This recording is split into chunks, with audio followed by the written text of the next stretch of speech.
Jai Krishna. So Krishna is speaking some very, very heavy verses just to help us understand that what are the demonic thought process and activities. So let's see one such shloka now, shloka number 10. Kamam ashritya dushpuram dambhamana madanvitaha mohad grihitva sadgrahan pravartante shuchivrataha. So here Krishna is saying kamam ashritya dushpuram, taking shelter of unfulfilled, insatiable lust.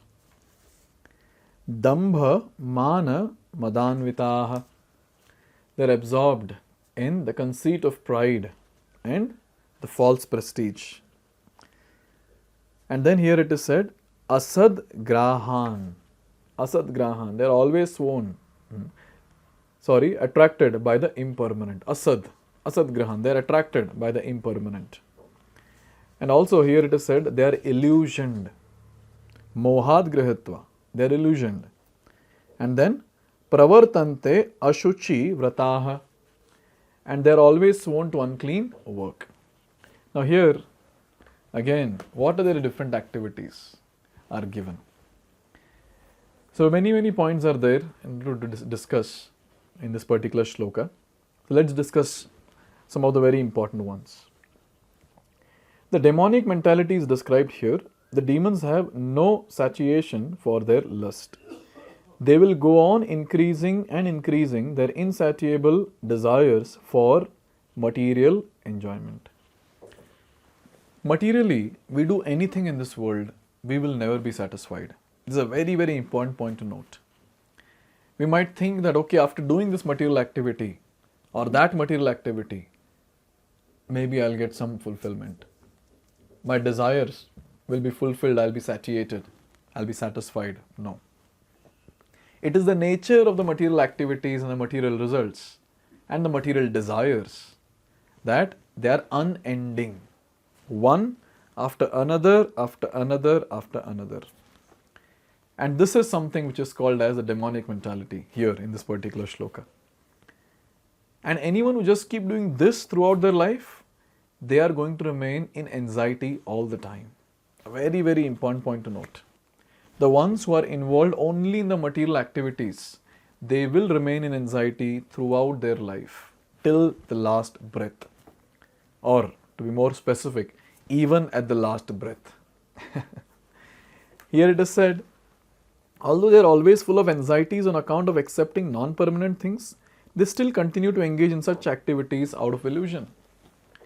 They are in anxiety. Now, when they are doing any material activity, they are in anxiety. But then, what to do? There is no other option which they find. They feel this is what it is. This is what is life all about. This is what I'm supposed to do. And they continue doing the same activity, material activity, on and on and on, thinking, I will do it better this time. It's a fact. Everyone knows. History is the proof. No one has become satisfied by doing any material activity. We cannot name anyone in the past.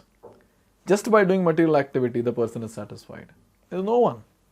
But still, we have this audacity, we have this pride that no, I will do and show.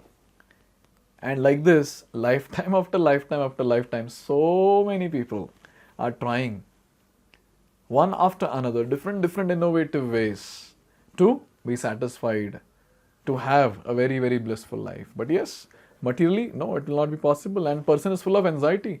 But since there is no option, he sees everyone doing the same activity, he continues doing the same activity even when it is full of anxiety.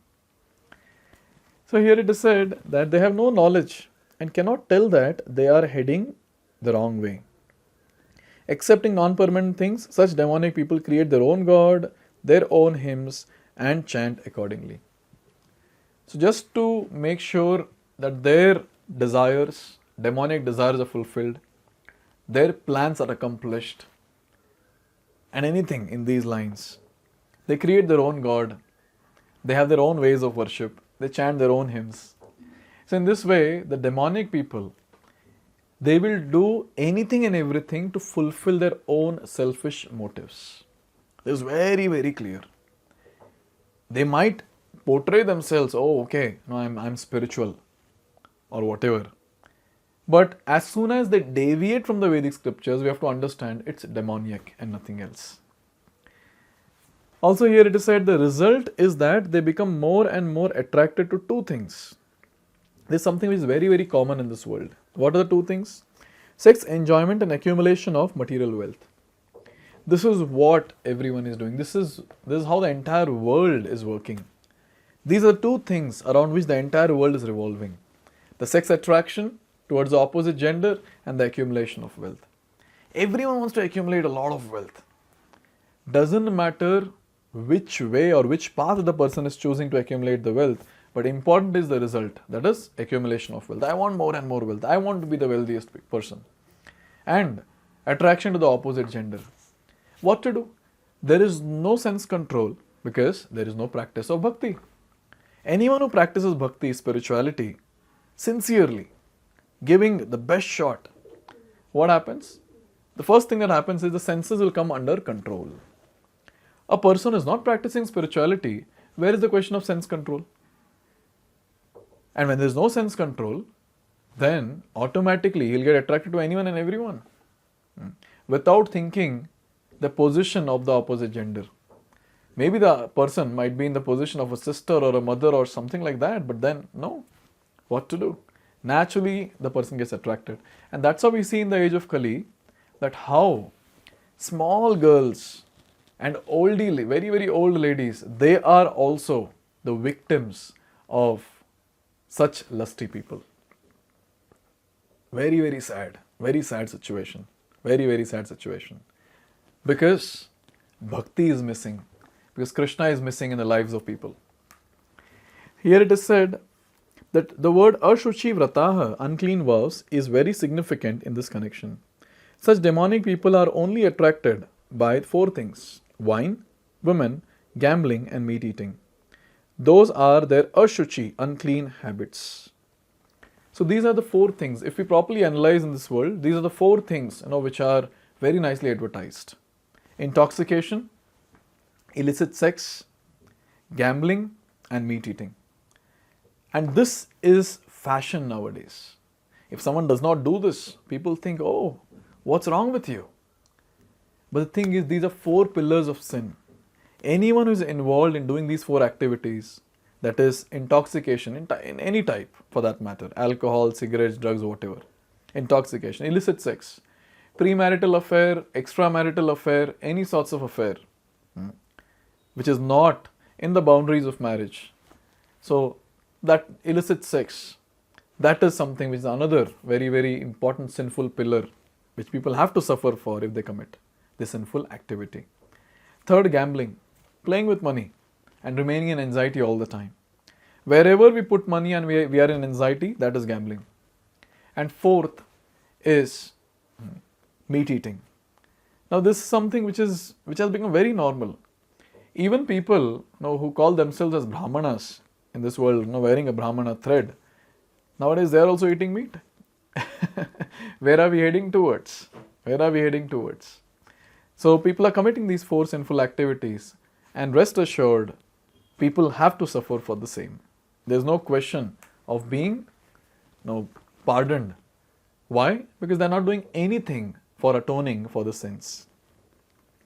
Induced by pride and false prestige, they create some principles of religion which are not approved by the Vedic injunctions. Although such demonic people are most abominable in the world by artificial means, the world creates a false honor for them. Although they are gliding down towards hell, they consider themselves very much advanced. Now, people are doing some activities. What is the impetus for them to continue doing these sinful activities? The people who are cheering them, they are the impetus. Oh, he's such amazing person. He's doing such nice demonic activities. And people glorify the demonic activities, and people are doing those activities. They feel, oh, it's absolutely perfect. And that's how the entire culture is changing now, all around. Doing demonic activities and boosting the activities which are demoniac. This is what is happening now. And people encourage, yes, it's very nice, go ahead, do it, do it. Oh, just this much you did, look at him. He's such a great demon, do it like him. Hey, you're a chutku demon. You should also become a big demon like him and destroy your life like him. In front of their own eyes, people are seeing how people are getting destroyed by doing these activities. But still, so much of illusion is there because of their pride that what I'm doing is correct. They don't have even a bit of humility, a tinge of humility to approach the Vedic scriptures or to approach the realized souls to ask what is the goal of life. We are very, very fortunate that by Lord's mercy, we have this inclination towards practicing bhakti and we have come to the right life manual, that is Bhagavad-gita. And look at Bhagavad-gita, 5,000 years back Krishna is speaking all this and we can see all this manifesting here now in front of our own eyes. What talk about in front of our own eyes? Maybe it's there inside us also, all these demonic tendencies. So it's very, very important to intensely practice spirituality, intensely practice devotional service in terms of chanting, reading, hearing, associating with devotees, spreading this message of Krishna consciousness. Because there are many, many people who are innocent, but since everyone is just flowing in these demonic activities, these innocent public are also flowing into that. So when we learn Bhagavad-gita and we live by it, we can go and preach to those innocent people and help them and rescue them from this flood of the demonic activities. So this is a responsibility for all the students of Gita.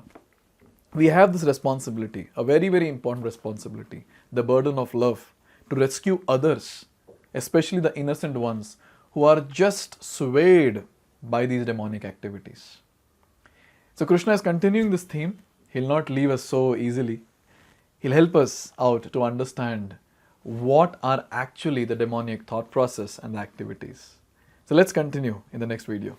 Hare Krishna.